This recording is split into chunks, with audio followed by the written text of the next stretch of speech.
আজকে আমরা সবার আমি ছাত্র সম্বন্ধে কিছু জানবো। ঠিক আছে, কে লিখেছেন?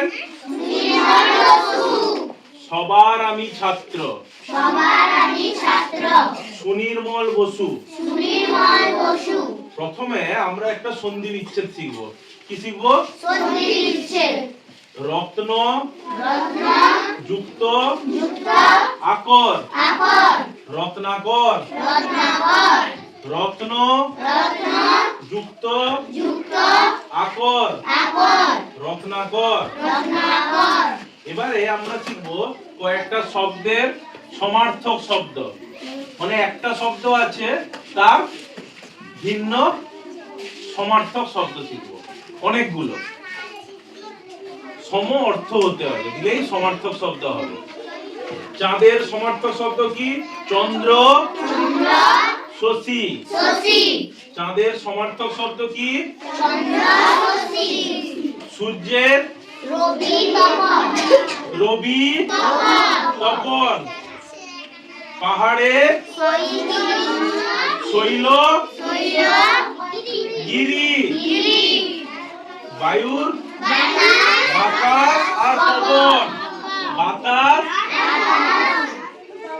পৃথিবীর ধরা, ভুবন। আরো একটা বলেছিলাম বিশ্ব। তাহলে পৃথিবীর কি কি হলো সমার্থক শব্দ? ধরা, ভুবন, বিশ্ব।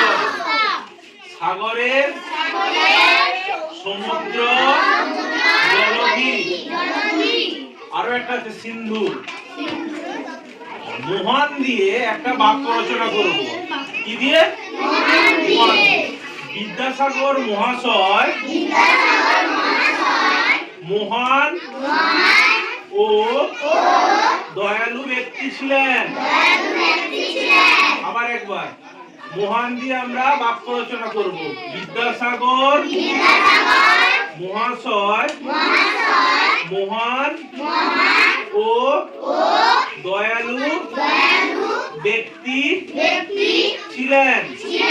আচ্ছা, এবার আমরা এদিকটা দেখব কি আছে। শিক্ষা দিয়ে একটা বাক্য রচনা।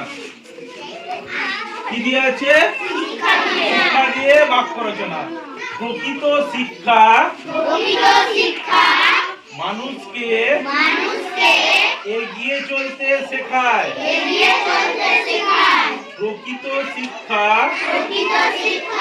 মানুষকে এগিয়ে চলতে শেখায়।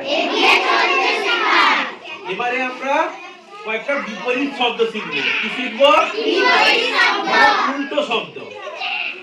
মিঠে, কড়া। কঠোর, নরম। শিক্ষা, অশিক্ষা। আপন, পর। বিরাট, ক্ষুদ্র। হাসতে, কাঁদতে। আবার একবার বাবুরা।